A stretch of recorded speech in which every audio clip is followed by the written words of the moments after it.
Good morning, my wonderful friends watching today. I'm Evelyn, 74 years young, and I'm opening my heart to share a story I've held close for far too long.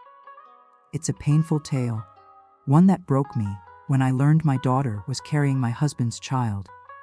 And what followed was even more devastating. I hope my words reach someone out there struggling, offering a bit of comfort or strength.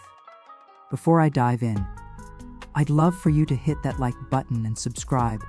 It means the world to me. Drop a comment to let me know where you're tuning in from. I'm always amazed by how far these stories travel. Let's step back to 1968 when I was just 25, living in a small town where I stood out as one of the few women with a college degree.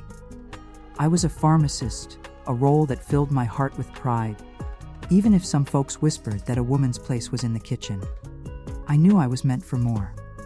I met my husband, Henry, when I returned home after university. At 32, he ran a thriving fabric shop and seemed different. Charming, supportive, admiring my ambition. "I want a partner, not just a housewife," he'd say. We fell in love fast, marrying in a sweet, simple ceremony. I can still picture my handmade white gown, glowing under the summer sun. We were happy, or so I believed. After 2 years, we faced a crushing truth. I couldn't have children. It hit us hard, but then life brought us Sarah, a desperate young mother who came to my pharmacy with her newborn. She was barely 18, abandoned by her baby's father and her family. "I can't do this alone," she sobbed. My heart stirred, and after talking with Henry, we adopted her little girl, naming her Sarah. She became our everything, raised with love as if she were our own. We were honest about her adoption, but our bond was unbreakable. Every milestone, from her first steps to her birthday parties, filled our home with joy. Life felt full. My pharmacy grew, serving our community, often helping those who couldn't afford medicine with free samples or my own money. It kept me busy, sometimes too busy, coming home late but fulfilled. Henry's business expanded too, adding furniture and appliances, managed from an office in our house. Sarah blossomed into a bright, beautiful 17-year-old with dark curls and striking hazel eyes, devouring books like I did. But then, I noticed her pulling away, snapping at me, acting distant. I chalked it up to teenage moods. Henry would say, "You're at work too much, Evelyn. She needs you." Guilt tugged at me, caught between my passion and motherhood. I started seeing them closer. Henry and Sarah, sharing quiet laughs, whispering when I got home. It warmed my heart at first, this father-daughter bond. How could I have known? One quiet Sunday, while tidying Sarah's messy room, I found a journal tucked under her mattress. It slipped open, and my name caught my eye. I wasn't snooping, I promise, but what I read shattered me. In Sarah's careful handwriting were words of love, not for a boy, but for Henry. She wrote of secret meetings while I worked, stolen moments, and worst of all, that she was pregnant with his child. "We'll say it's a schoolboy's," she wrote. "Henry says Evelyn's barren, incomplete. I can give him the family she can't." My world spun. Tears soaked the pages as I sat frozen, clutching her words. When I heard their laughter downstairs, something fierce rose in me. Journal in hand, I walked to the living room, where they sat, shoulders brushing, smiling. My tear-streaked face and the book in my grip wiped those smiles away. "Evelyn, what's wrong? Why are you crying, Evelyn?" Henry asked, his voice dripping with fake concern. I didn't respond. I just tossed Sarah's journal onto the coffee table. Her face drained of color when she saw it, her secret laid bare.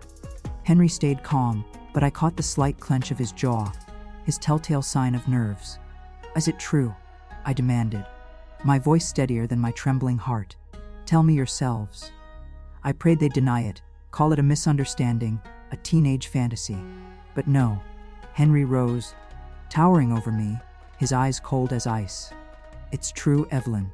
We didn't mean for this, but Sarah's carrying my child. My real child. Something you could never give me." His words hit like a punch. I turned to Sarah, searching for a trace of the girl I raised, hoping for guilt or regret. But her hazel eyes, once so warm, now glared with defiance. "You're always at the pharmacy, Mom. Always helping strangers, never us." Henry made me feel seen, loved. Loved, I cried. "He's the man who raised you, Sarah!" Her next words sliced deeper than I thought possible. "You're not my real mother. You took me in out of pity. He's not my father. We share no blood. We're just two people in love." That night, I couldn't stay in that house, surrounded by their betrayal. I grabbed a small bag, stuffed it with clothes, and fled to the pharmacy. In the back, a tiny storage room with a narrow window became my refuge. I made a bed from old blankets and wept until morning. The sunrise felt hollow, my world in ruins. How could I face the town? Gossip spreads like wildfire in a place like ours.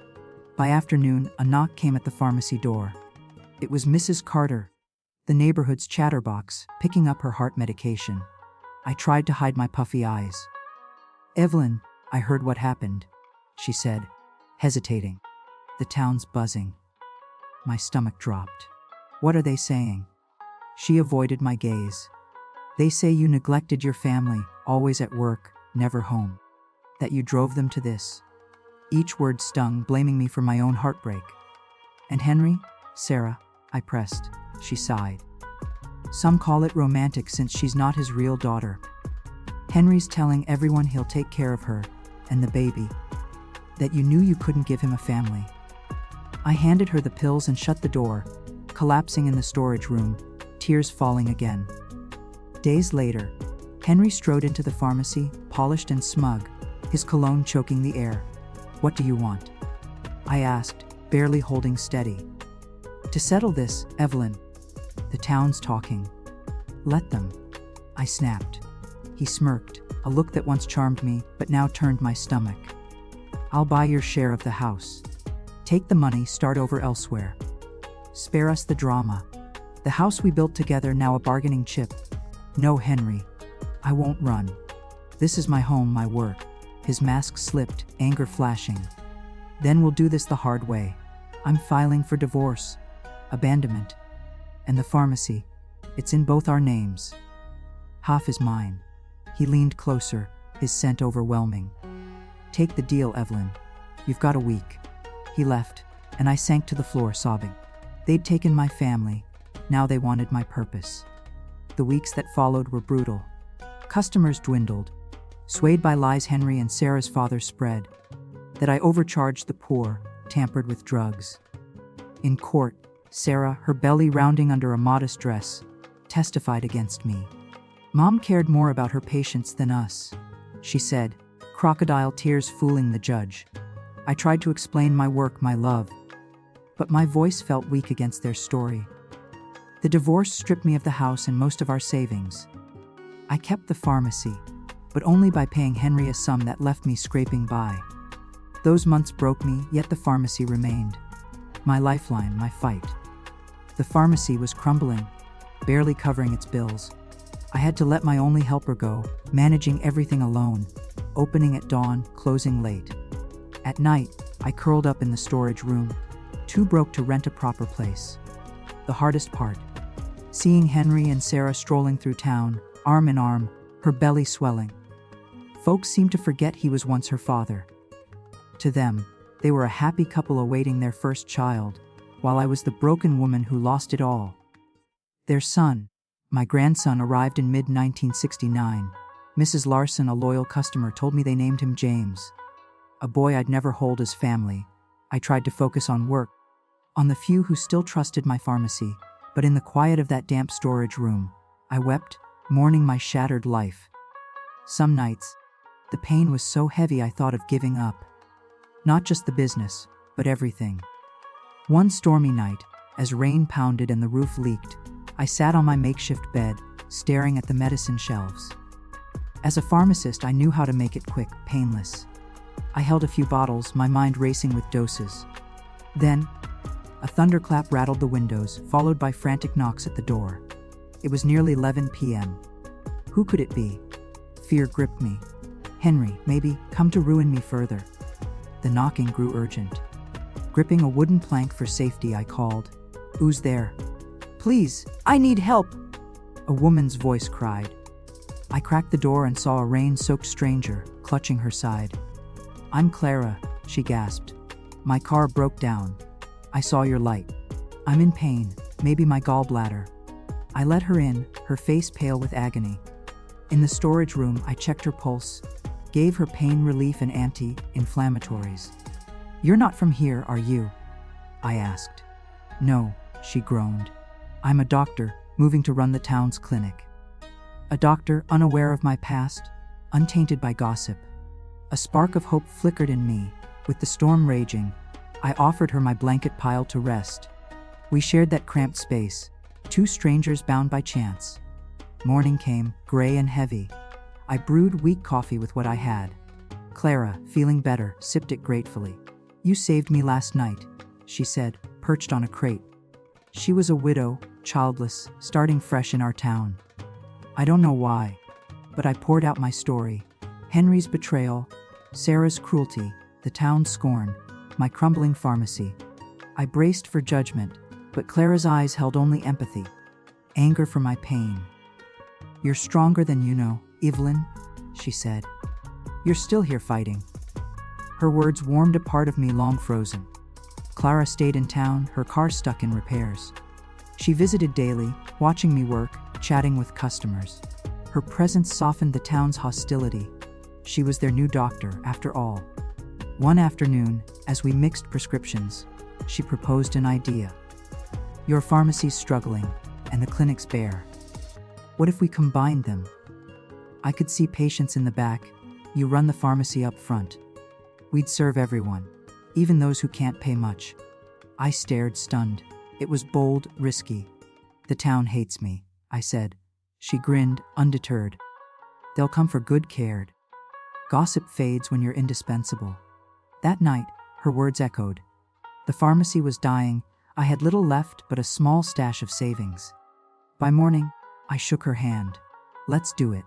In October 1969, we turned my pharmacy into the Hope Haven Clinic, named by Clara for those in need.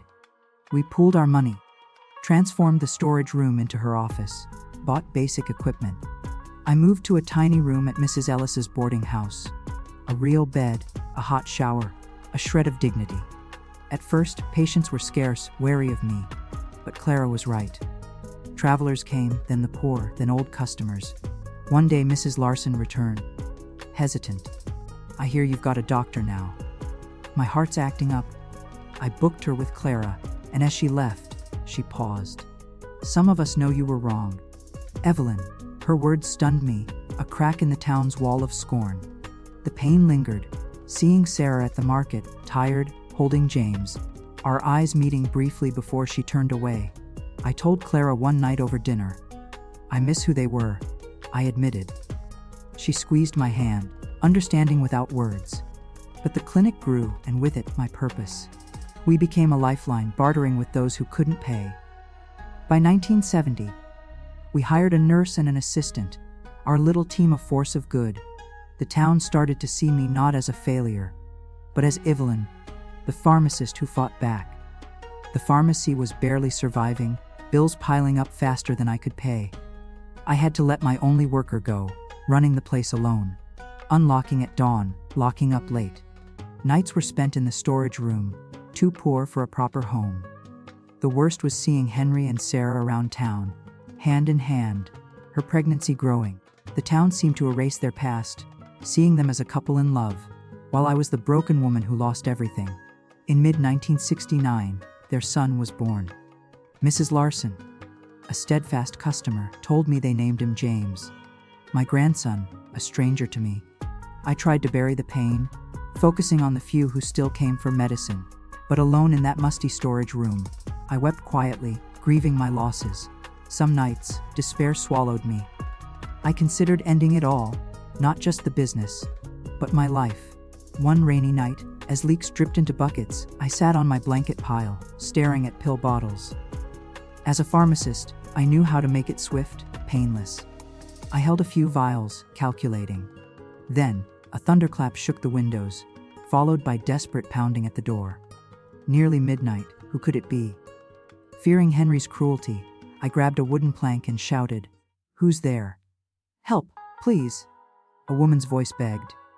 I peeked out, seeing a drenched stranger doubled over. I'm Clara, she stammered, shivering.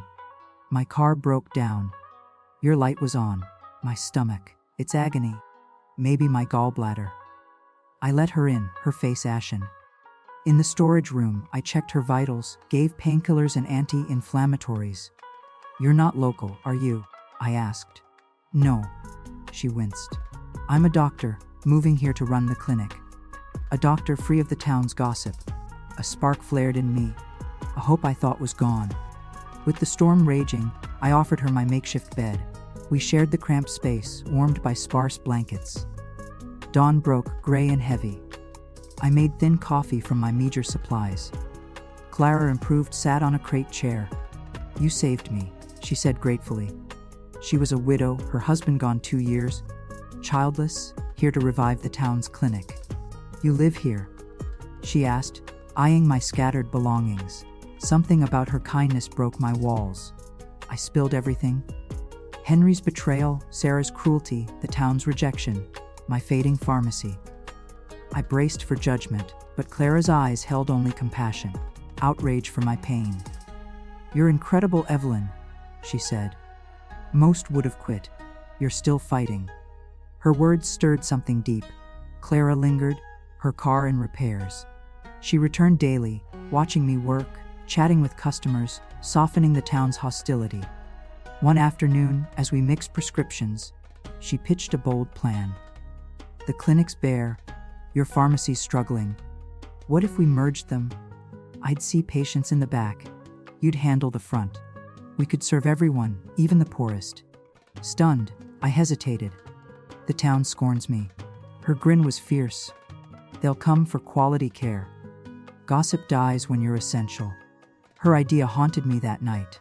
The pharmacy was failing. My small savings were all I had. By morning, I clasped her hand. Let's build it.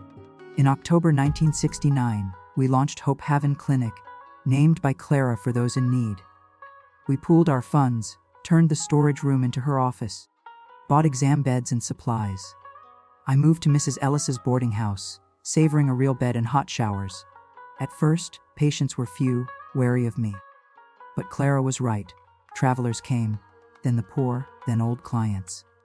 One day, Mrs. Larson returned, sheepish. I hear you've got a doctor. My heart's troubling me.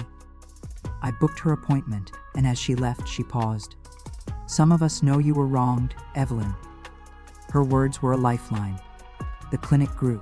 We bartered with those who couldn't pay, vegetables, eggs, or cleaning help. By 1970, we hired a nurse, Mary, and an assistant, Lily. The mayor offered a small subsidy for social cases. Our work drew patients from nearby towns, Clara's skill shining. I, once a pariah, earned respect for my own merits, yet pain lingered. At the market, I saw Sarah wary, holding James, her eyes briefly meeting mine, regret maybe, before she turned away. Over dinner, I told Clara, I miss who they were. Her hand on mine said enough.